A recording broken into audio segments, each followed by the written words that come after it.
नमस्कार, आप देख रहे हैं राजस्थान लाइव और मैं हूं आपके साथ भानु दीक्षित। रुक करेंगे राजस्थान की खबरों का। राजस्थान में होने जा रहे उपचुनाव को लेकर राजनीतिक दलों ने तैयारियां शुरू कर दी हैं। इसी के तहत अब तीसरा मोर्चा भी मैदान में है। राष्ट्रीय लोकतांत्रिक पार्टी भी उपचुनाव में प्रमुख दलों के साथ पूरी तैयारी में है। आरएलपी सुप्रीमो हनुमान बेनीवाल भी प्रदेश में होने जा रहे उपचुनाव को लेकर पार्टी की जीत के लिए रणनीति बनाने में जुटे हैं। प्रदेश के कई मुद्दों को लेकर हनुमान बेनीवाल ने कांग्रेस और बीजेपी दोनों दलों पर निशाना साधा है।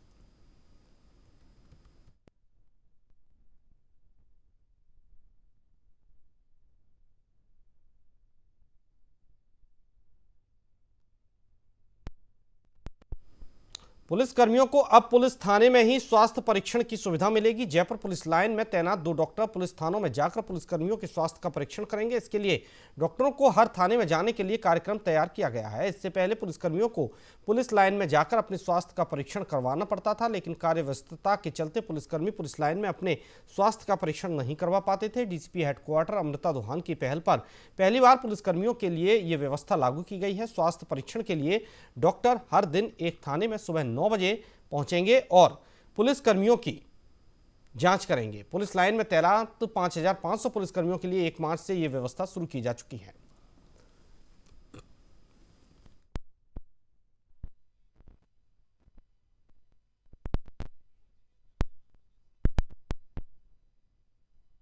ये देखा गया है कि जो पुलिसकर्मी हैं वो अपने स्वास्थ्य के प्रति बहुत जागरूक नहीं होते हैं और उसको वो अपनी प्रायोरिटीज़ में सेकंड लास्ट बिल्कुल आखिरी में ही रखते हैं। इसी को ध्यान में रखते हुए हमारे कमिश्नर सर उनके मार्गदर्शन में हम अपना एक एनुअल मेडिकल हेल्थ चेकअप का हमने प्रोग्राम बनाया है, जिसमें कि हमारा जो स्टाफ डिस्पेंसरी पर लगे हुए हैं, जिसमें एक एलोपैथिक डॉक्टर है, एक होम्योपैथिक डॉक्टर है, उनके एक टीम गठित करके हम हर थाने पर उनको भेजेंगे। प्रतिदिन का हमने एक रोस्टर बना लिया है कि वो सुबह 9 बजे जो जिले वाइज सर्कल वाइज और उन सर्कल में थाने पर सुबह 9 बजे पहुंच जाएंगे। उसमें 45 वर्ष से ऊपर जो भी हमारे पुलिसकर्मी हैं उनका हेल्थ चेकअप अनिवार्य रखा है और 45 से कम उनके लिए वैकल्पिक रखा है। जयपुर के सांगानेर सदर थाना पुलिस ने साइबर ठगों के खिलाफ कार्रवाई करते हुए एक शातिर साइबर ठग को गिरफ्तार किया है, जिसने अपने परिचित के साथ ही 1 लाख से अधिक रुपए की साइबर ठगी की वारदात की थी। डीसीपी हरेंद्र महावर ने बताया कि पीड़ित श्याम सिंह ने मुकदमा दर्ज कराया था कि उसका मोबाइल कुछ समय के लिए बंद हो गया था और उसके बाद में उसके बैंक खाते से 1,23,000 रुपए निकाल लिए गए। पुलिस ने मामले में जाँच करते हुए आरोपी महेश को गिरफ्तार कर लिया। सदर में जो वारदात हुई है, ऑनलाइन ठगी जो की गई थी, उसके अंदर एक मुलजिम को पकड़ने में सफलता हासिल हुई है और उस मुलजिम से जो उसका तरीका है, जिस तरीके से वारदात करता है, उसके बारे में जानकारी ली गई है और उस मुलजिम के आधार पर 1 लाख से ज़्यादा की हमने रिकवरी भी की है। और इस चैनल के माध्यम से मैं ये भी कहना चाहूँगा कि ऑनलाइन ठगी से बचने के लिए आप सभी सावधानी जरूर अपनाएं और किसी को भी अपने अकाउंट्स के बारे में और अपने पर्सनल जानकारी के बारे में कहीं से भी कोई चीज़ शेयर न करें। भीलवाड़ा में कोविड वैक्सीन टीकाकरण के लिए जन जागरूकता लाने के लिए नगर परिषद सभागार में जिला कलेक्टर शिव प्रसाद एम नकाते की अध्यक्षता में बैठक हुई, जिसमें जिला कलेक्टर नकाते और सीएमएचओ डॉक्टर मुश्ताक खान ने नगर परिषद के सभी पार्षदों को आमजन में जागरूकता पैदा करने के लिए आह्वान किया। सीएमएचओ डॉक्टर मुश्ताक खान ने कहा कि हमारा उद्देश्य है कि कोरोना वैक्सीन जन जन तक पहुंचे और आमजन भी जागरूक होकर वैक्सीन लगवाने पहुंचे।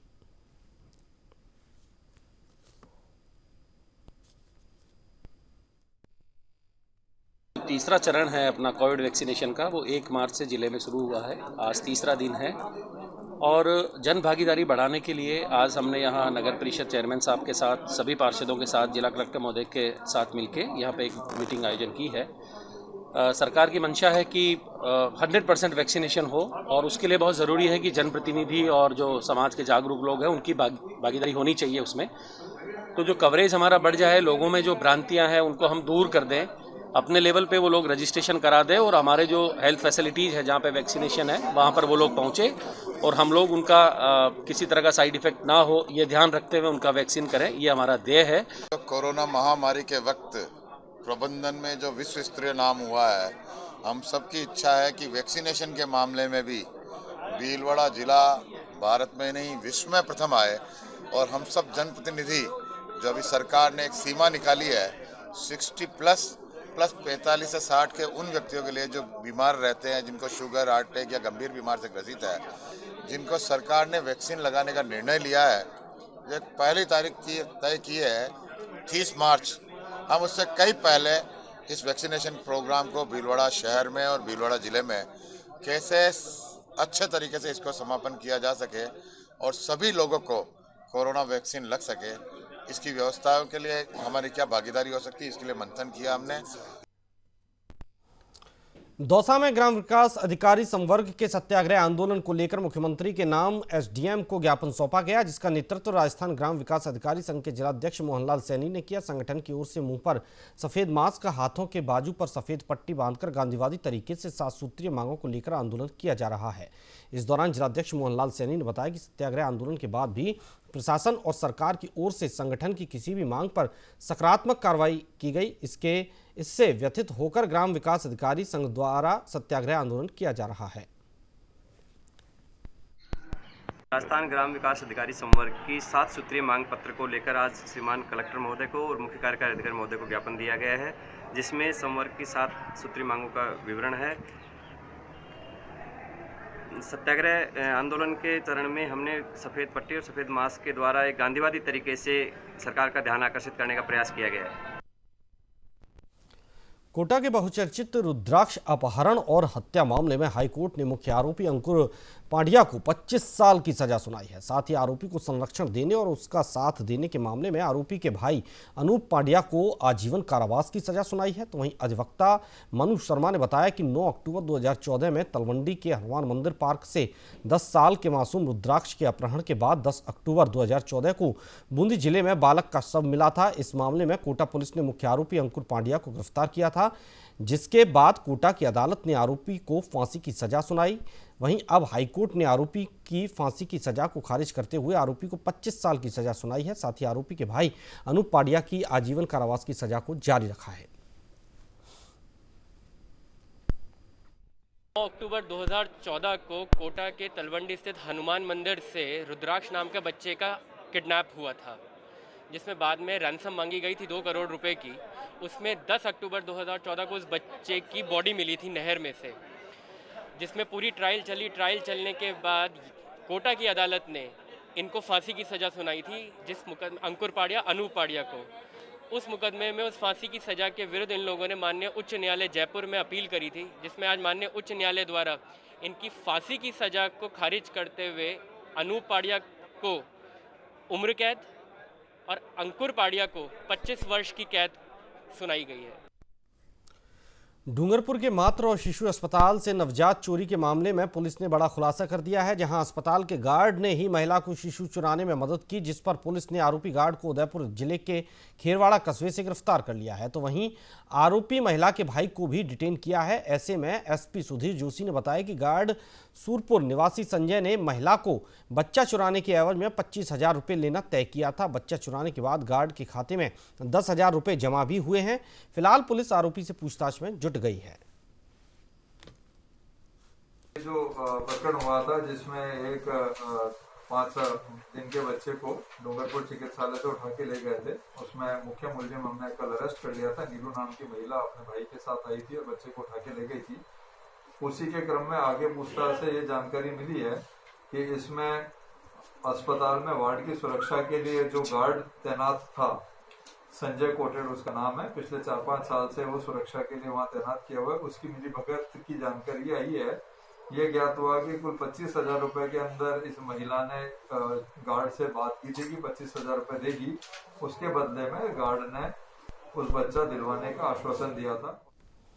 चित्तौड़गढ़ में रसद विभाग की टीम ने कार्रवाई करते हुए अवैध रूप से बेचे जा रहे बायोडीजल पंप पर कार्रवाई की। टीम ने मौके से 2,700 लीटर अवैध बायोडीजल सहित कई अन्य उपकरण बरामद किए। रसद विभाग में प्रवर्तन अधिकारी हितेश जोशी ने बताया कि ओम शांति बायोडीजल पंप पर कार्रवाई की। इस दौरान एक ट्रेलर में 67 प्रति लीटर के हिसाब से बायोडीजल भरा जा रहा था। उन्होंने बताया कि इसी बायोडीजल पंप पर जनवरी में भी कार्रवाई की जा चुकी है और इस पंप को सील किया गया था, लेकिन पंप मालिक पोर्टेबल मिनी डिस्पेंसिंग यूनिट लगाकर चोरी छिपे अवैध तरीके से बायोडीजल बेच रहा था।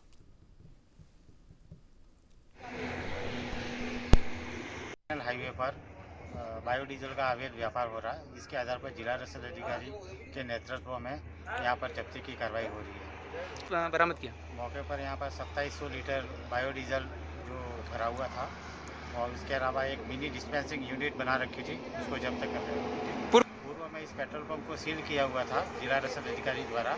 उसके पश्चात उन्होंने एक बाईपास बना करके अन्य भूमिगत टैंक बनाया और उसके आधार पर यह व्यापार कर रहा था। कोविड वैक्सीन टीकाकरण के दूसरे चरण में भीलवाड़ा सांसद सुभाष बहेड़िया ने टीका लगवाया। सांसद अपनी पत्नी के साथ महात्मा गांधी चिकित्सालय में पहुंचे, जहां अस्पताल अधीक्षक डॉक्टर अरुण गौड़ की मौजूदगी में सांसद का टीकाकरण किया गया। भीलवाड़ा में 4 स्थानों पर 60 से अधिक की उम्र के बुजुर्गों को टीका लगाया जा रहा है और लोगों में इसके प्रति उत्साह भी देखने को मिल रहा है।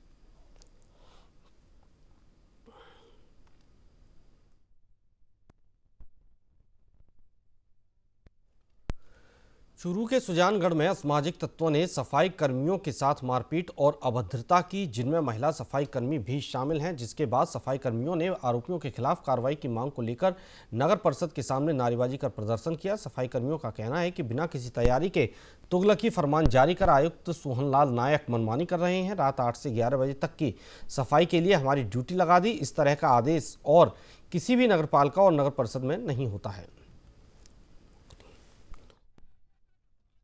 सर, एक सुरक्षित नहीं है। मैं अकेली औरत आती है, 4 महिला का मायन बाजार में, तो एक का साल के 2 बच्चा आता है। हाँ, रात की टाइम 8 बजे से 11 बजे तक रखता है माने। बाकी बच्चा में मांगी सुरक्षित का खत लेते हैं। नगर पालिका के चलते कोई सुरक्षा नहीं है। फिर भी है ने दारू पानी पेड़ा हर आदमी खचरा पूछ खंडाता है। वहाँ को बोलते हैं तो वे मन मानने चलता है, गाल गलौज करता है। बोले हमारा राज है, कमीशन जाने, एसआई जाने या चेयरमैन जाने, क्यों करवा रहे। झुंझुनू जिले के भूड़की गांव में शहीद विक्रम सिंह का राजकीय सम्मान के साथ अंतिम संस्कार किया गया। शहीद का पार्थिव शरीर गांव में पहुंचते ही युवाओं ने तिरंगा यात्रा के साथ अपने लाडले की शहादत को नमन किया। इस दौरान पूरे गांव में विक्रम सिंह अमर रहे के नारे गूंजे। शहीद को नमन करने के लिए जिला प्रभारी डॉक्टर सुभाष गर्ग, सांसद नरेंद्र कुमार, जिला प्रमुख हर्षिनी कुलहरी, विधायक राजेंद्र सिंह गुढ़ा सहित जनप्रतिनिधि और अधिकारी पहुंचे। आपको बता दें कि विक्रम सिंह 27 फरवरी की रात को लद्दाख में आतंकियों से लोहा लेते हुए शहीद हो गए, जिनका पार्थिव देह मंगलवार देर शाम को झुंझुनू पहुंचा। इसके बाद आज फूलों से सजाकर सेना के ट्रक में शहीद के पार्थिव शरीर को पैतृक गांव लाया गया। इस दौरान पुलिस और सेना ने गार्ड ऑफ ऑनर दिया।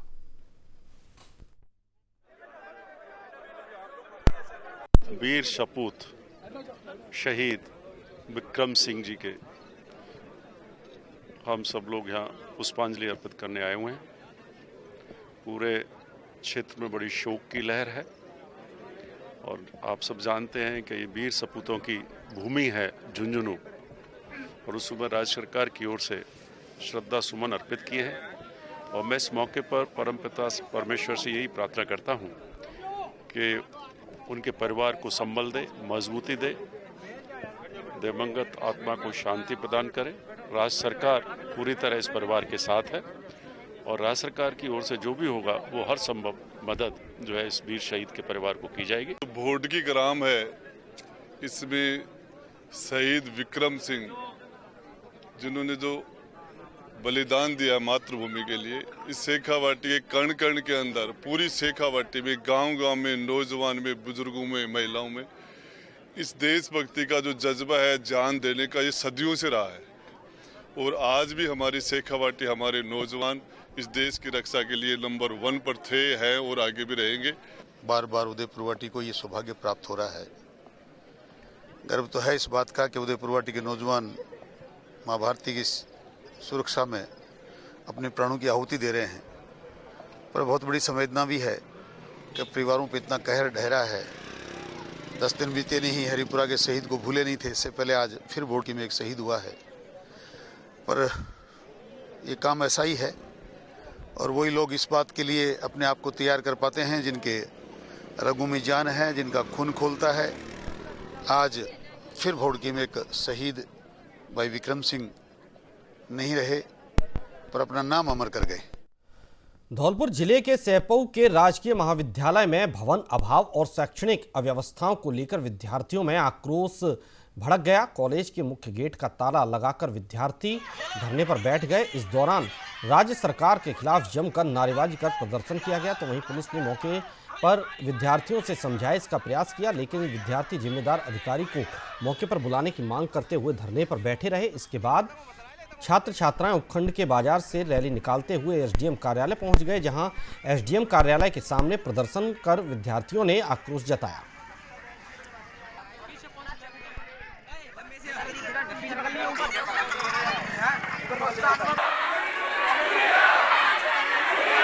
इसमें हमें रोजाना बुलाया जाता है, प्रचार में रोजाना बुलाते हैं, पर यहाँ पर कोई भी टीचर की व्यवस्था नहीं है। सरकार ने हमने बहुत ज्ञापन दिए, बहुत कुछ किया, पर सरकार ने कुछ नहीं किया हमारे लिए। न तो कोई टीचर है हमारे पास जो हमें पढ़ाएगा। हम रोजाना गाँवों से आते हैं, 100 रुपये खर्च करके आते हैं, बसों के द्वारा आते हैं, अपनी मजबूरियाँ देखते हैं। अगर इनको हमको नहीं पढ़ाना है तो हमसे मना कर देना कि हम आपको नहीं पढ़ा सकते। देश में किसी भी आतंकी हमले से निपटने के लिए बनी सुरक्षा एजेंसी नेशनल सिक्योरिटी गार्ड ने तीर्थ नगरी पुष्कर को किसी भी आतंकी खतरे से बचाने के लिए 2 दिन तक कड़ा अभ्यास किया। यह अभ्यास 1 और 2 मार्च की रात से सुबह तक चला। एनएसजी ने विश्वविख्यात जगत पिता ब्रह्मा मंदिर, इजरायली धर्म स्थल बेद खाबाद और होटल ओएसिस में अपने मॉक ड्रिल को अंजाम दिया। इस मॉक ड्रिल में जिला पुलिस, जिला प्रशासन, एटीएस, एसडीआरएफ भी शामिल हुए। NSG operation major general VS Rana डे ने पूरे मॉक ड्रिल की समीक्षा की और आवश्यक दिशा निर्देश प्रदान किए।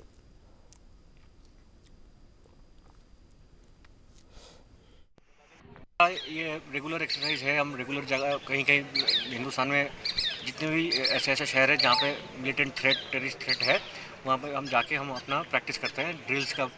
उसको हमारा ड्रिल्स ताकि और सुधारे और जो है लोकल पुलिस और स्टेट एडमिनिस्ट्रेशन है उनके साथ इकट्ठा होकर प्रैक्टिस करें।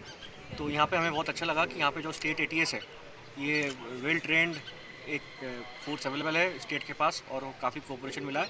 और आगे भी हम ये ड्रिल और करते रहेंगे आगे जब मौका मिलेंगे, और लोकल पुलिस के साथ, एडमिनिस्ट्रेशन के साथ मिलके ये इंश्योर करें कि हमारा देश जो है उसको सिक्योर रहे हमेशा।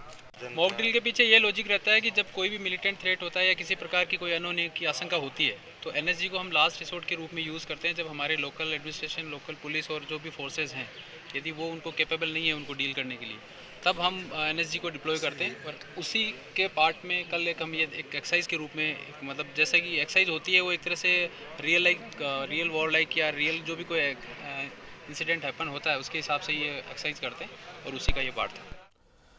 दौसा जिला कलेक्टर पीयूष समारिया ने शहर के पार्क और मुक्तिधाम का औचक निरीक्षण किया, जिसमें नेहरू गार्डन अस्पताल के पास मुक्तिधाम और रावण के टीले के सामने मुक्तिधाम में लगे पार्क का निरीक्षण किया। यहां अनियमितता मिलने पर कलेक्टर ने ठेकेदार को फटकार लगाई और सुधार के निर्देश दिए। ठेकेदार से कहा कि पार्कों में प्रतिदिन सफाई होनी चाहिए। वहीं असामाजिक तत्वों द्वारा मुक्तिधाम में होने वाली शराब पार्टियां बंद होनी चाहिए। कलेक्टर ने निर्देशों की अवहेलना करने पर सख्त कार्रवाई की हिदायत दी।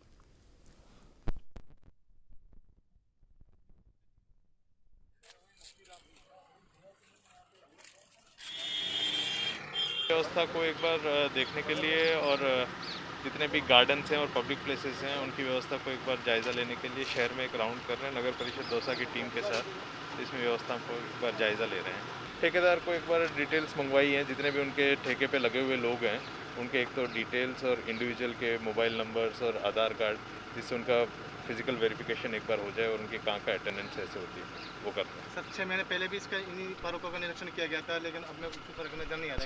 6 महीने पहले किया था एक बार इन पार्कों का निरीक्षण, तब थोड़े टाइम के लिए हालात सुधरे थे। अब फिर से एक बार इसको देख रहे हैं, है ना, इसको एक बार रिव्यू कर रहे हैं। इसी के साथ राजस्थान लाइव में फिलहाल इतना ही। लगातार अपडेट और ताज़ा तरीन खबरों के लिए आप देखते रहिए न्यूज़ इंडिया।